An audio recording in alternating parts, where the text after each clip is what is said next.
Hello, everybody. Thank you so much for joining us for this first panel discussion that will highlight the American Rescue Plan and its impact on the Latino community. We are going to be joined by three amazing leaders. First, I want to introduce Cindy Veravides. She is the Chief Executive Officer of LULAC. And I just realized, Cindy, that you are the first female leader of LULAC in over 90 years. So this is fantastic. We're also going to talk to our friend Marco Vilar, Executive Director of Alianza for Progress, saying hi from Central Florida. And soon we are going to be joined by Dr. Judith Flores, who's the chairwoman of the National Hispanic Medical Association. Before we start, we have a very special message from Senate Majority Leader Chuck Schumer. So let's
Thank you to Leader Schumer for his kind of word. I love when he said "amigo." When that I love that. So since we are now family, somos amigos todos.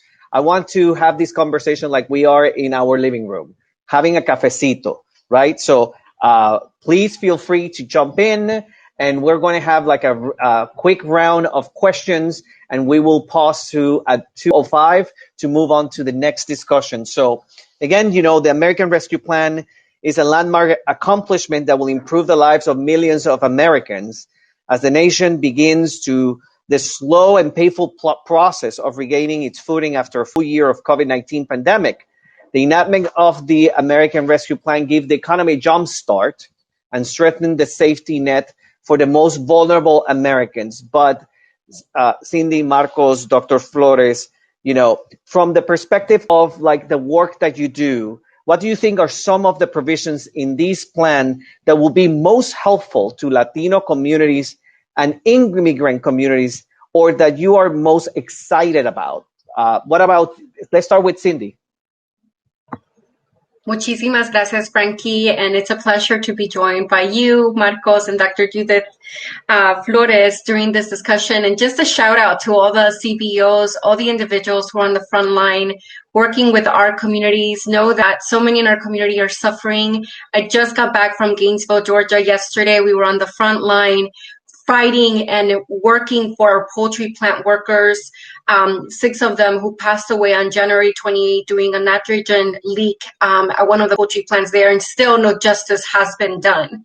And so, that's the reason for my existence, and I really do love the work that I do. But as I think of the American Rescue Plan, I will tell you that one of the areas that I'm most excited about is the expansion of social safety net programs, which impact so many of us, but among those, broadband.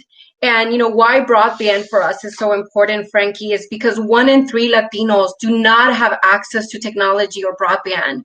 And then you think about the number of Latinos who are not computer literate. There has been no adoption within the household, and you're talking about 40 to 50% of Latinos.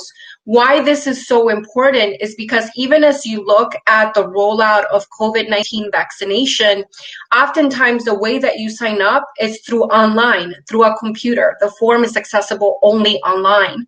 And so if you're looking at how do we address COVID-19, how do we make sure that our communities are safe and sound, technology is a part of the equation. And specifically when we're looking at broadband, two areas to point out is the Emergency Connectivity Fund, and that's to reimburse schools and libraries for providing free broadband access and connected devices for children and families. And again, we already know, Frankie, that our children are failing in school, and there's so many layers to peel back just on that. The fact that so many parents have to go outside of the household to work, the fact that so many older siblings are not taking care of the younger siblings, the fact that online learning can be really hard, especially if English is your second language. And, you add the layers, and we know we have Dr. Miguel Cardona has his work cut out for him in the months and years to come.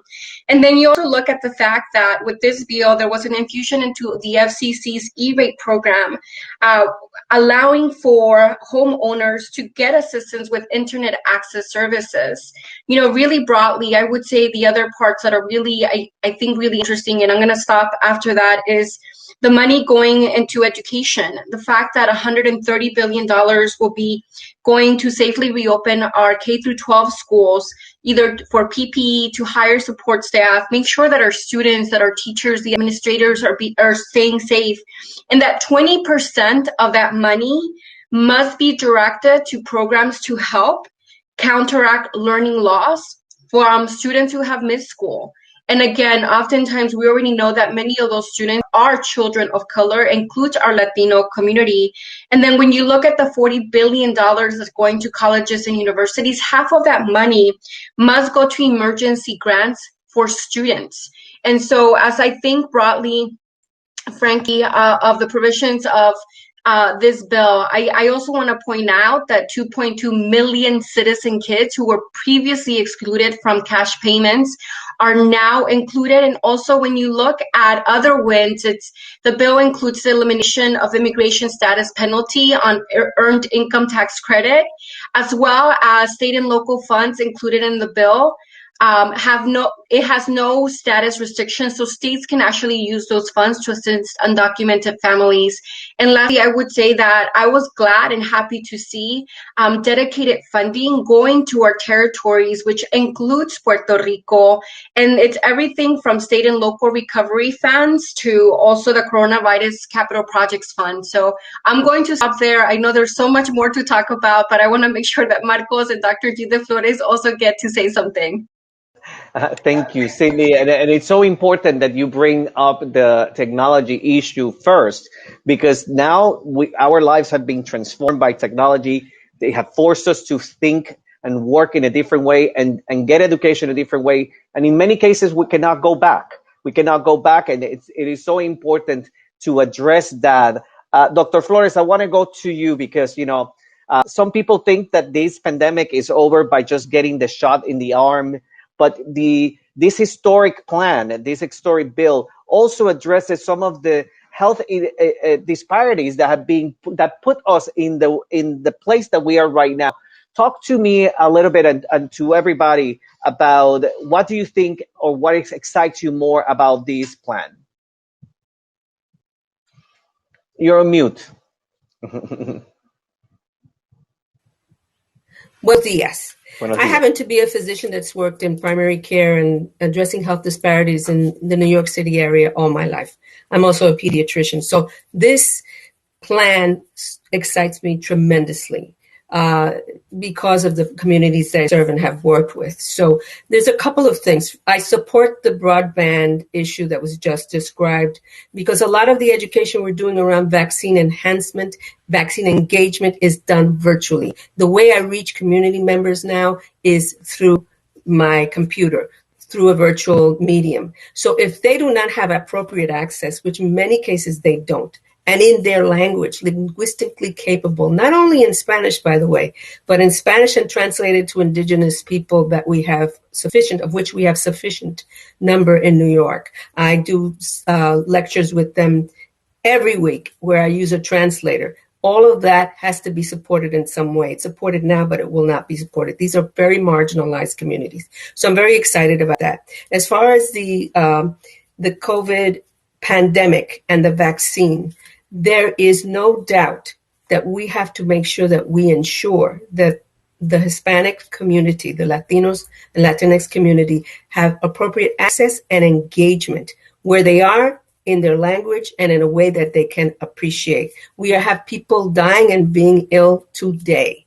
I work very closely with communities in Queens where we have high levels of cases and still have people very effective that know nothing about the vaccine or are very afraid. The only way we're going to address that basically is to give them a proper medical home. That's also in the plan. What we're doing now is trying to make up for the fact that many people don't have their own doctor, don't have a medical team, don't have someone that they can speak to. So what they have to do now is we really have put a Band-Aid in. So people like me go on virtual camera to talk to a community and they don't know me. But yet people that are my patients know me and I do not have a problem being able to communicate with them directly. So we have to use this bill not only to go back to what we had in community clinics and federally qualified clinics and those types of services, but to improve and make sure that it's done the right way, using every modality that we need. By the way, one of them is telehealth. And we really need to make sure that that's accessible to our communities. So I'm very excited, but the message again is this is not over. We need a lot of work done. And I think ultimately, if we recognize what the pandemic has laid bare, is that we have a very inequitable, poorly accessed health system, even with the Accountable Care Act. So we need to move forward. This, I think, is the next step to building that home for us, the medical home we all need. So thank you very much. Absolutely. I totally have to agree with you in the fact that if we try to do a recovery that puts us in the same place that we were before the pandemic, we are going to be at a disadvantage anyway. So we need to aspire to have a recovery that is equitable and that is fair to our communities of color, but also our community. Marcos, you live in the world of Florida, Central Florida. That is almost just like, the yin and yang. When I live in New York, you live in Florida. What do you think is going to have the biggest impact of this particular bill in the reality of your community that you serve in Central Florida and Florida as a whole? Well, Frankie, thank you for having me on the panel, first of all. And I want to reiterate the points that Dr. Flores and Cindy mentioned about broadband.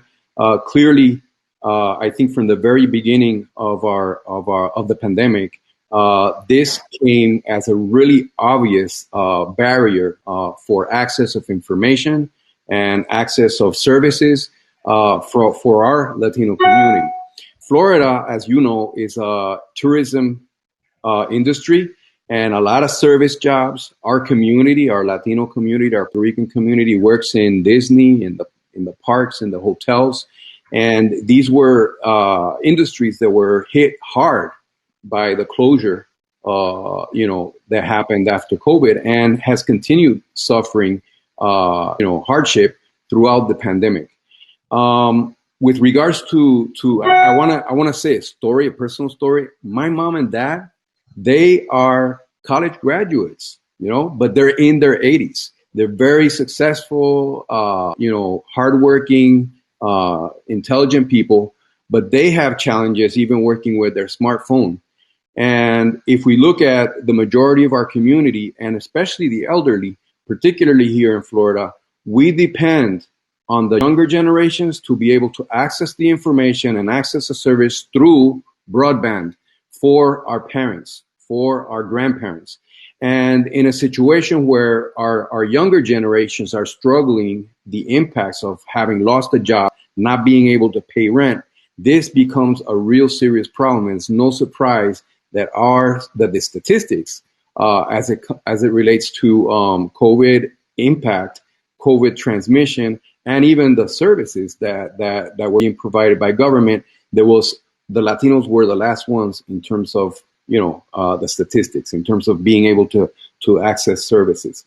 So to me, the parts that everybody's announced about this ARP bill, America Rescue Plan, that are really exciting are those parts that everybody knows already, right? The additional $1,400, right, for every worker that every adult that has gone through this and is currently having a low income and a trouble economically. So the financial impact of those checks, the additional $1,600 per child. I mean, we're talking about working families that are right now really having a hard time making ends meet, and that is a huge impact, obviously, and I think a great exciting part of this bill.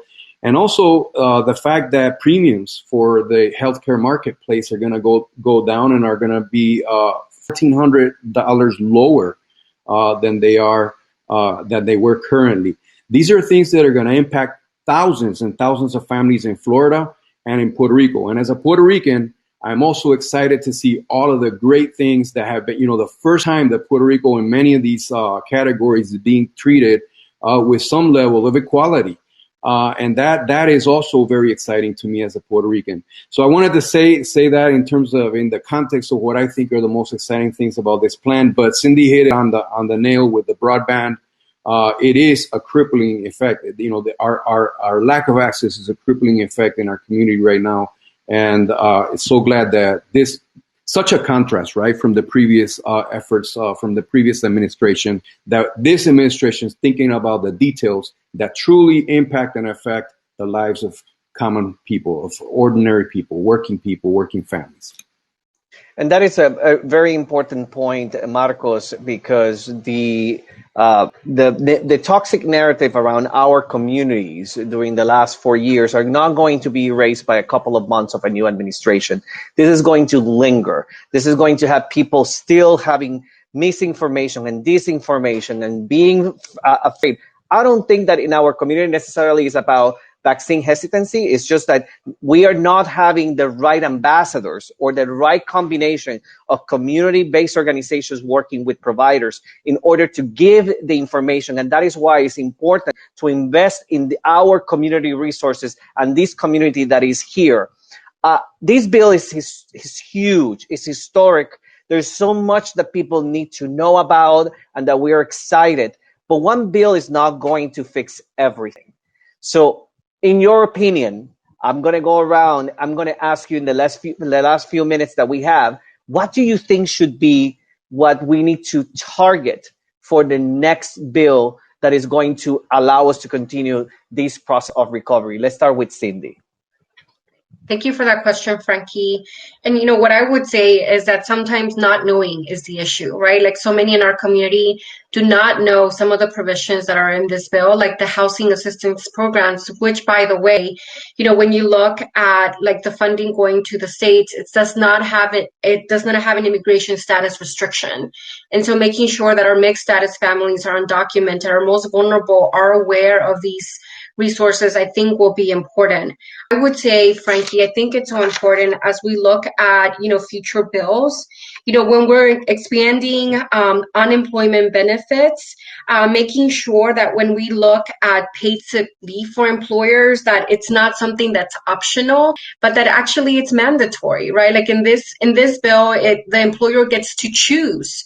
And for so many in our community, many of them do not have access to paid sick leave. Many of them do not have access to maternity leave and are not even able to take a day off to go and get checked out to see if they have COVID-19 or even to get the vaccine. And so I think, moving forward, I think that will be very important. I would say continuing to invest in our broadband. Frankie, this bill, again, is not a one solution fix all.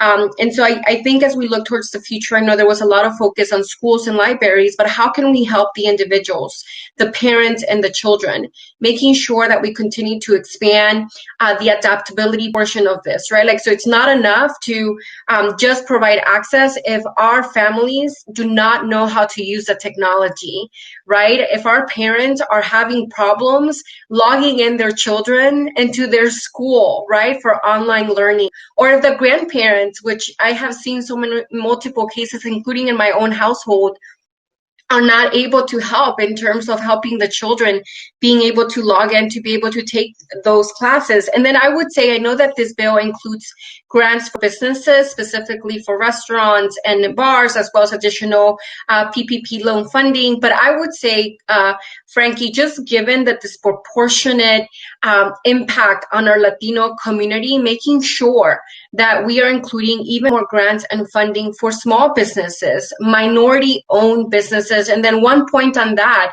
is that the federal government does not track based on ethnicity. And so we are pushing so that funding is tracked based on ethnicity. We want to know exactly how much money is going to the Latino community, because if we don't track those numbers, then we don't know if we're failing our community, if our community is even accessing these programs. And we already know from the previous PPP loans that our community was not able to tap into these programs because they did not have the infrastructure in place.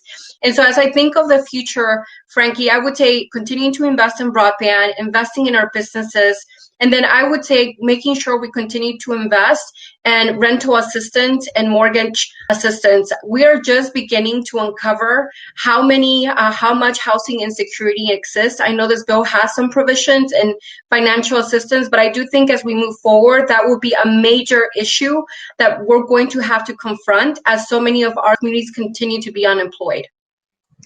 I totally agree. Broadband means now work. Broadband means education. Broadband means health. It means so much. Dr. Flores, yes. What would you say in a minute or two? What would you say is what you would like to see on the next bill? Top thing, I want to see a $15 wage. This is not sustainable. This is a patchwork. It's wonderful, but you have to give people enough to get through on their own. So that's very important. helps everybody. The second thing is, especially in New York, we're doing something around children and the child tax credit. There are children that are going to be marginalized through this child tax credit. Almost 72,000 children in New York are not going to be eligible because they don't have a social security number. So a lot of it is partnering with other agencies, American Academy and HMA. Some of us are really getting around this issue to make sure that these children get what they need and these families get what they need. And of course, healthcare, the way to get to healthcare is using all the medium, including the broadband.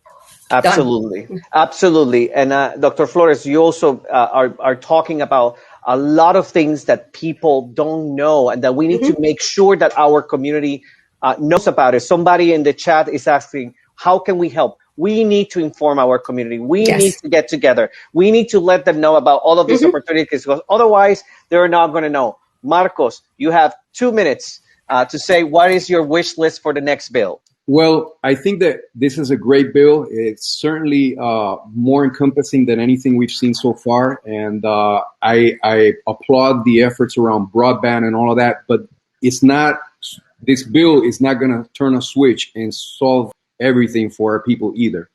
And we have to also understand that the education and the capacity of being able to incorporate that broadband and being able to adapt to that is not going to happen overnight because we turned on a switch or we got some funding.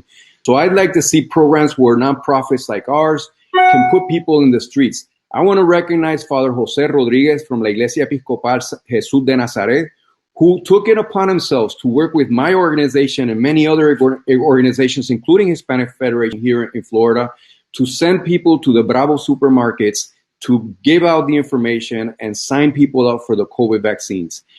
We got in one day 500 elderly retirees to sign up to get the vaccine, which would not have been signed up if they had to do it online.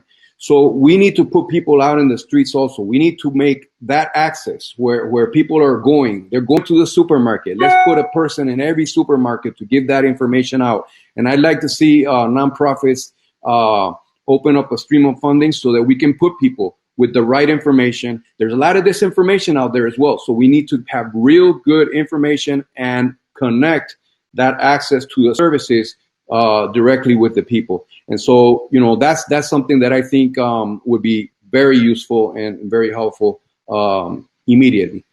Sometimes people forget that nonprofit organizations are employers in communities. They are economic agents of community in communities where other people just think, you know, it's not convenient for them. So it is not only about the economic agent, but also all the power that outreach and community-based organizations can do. I'd like to conclude that I always compare what happened to us with COVID with what happened in Puerto Rico with Hurricane Maria. When the Hurricane Maria passed through the island and pulled all the green, the luscious green around the island, suddenly people saw poverty for the first time. And they said, like, where is this extreme poverty coming from? It was always there. It was covered. And this is what COVID-19 had done for us. It had pulled this curtain and have forced us to look at these disparities that already existed. And we have an opportunity to rebuild and recover better. So thank you so much to my panelists. It's always a pleasure to talk to you. And now I'm going to invite everybody that to move to the next session, which will focus on fighting poverty and building resiliency within the Latino community. Muchas gracias a mis panelistas. Thank you, everybody, for watching, and I'll see you in the next room. Gracias.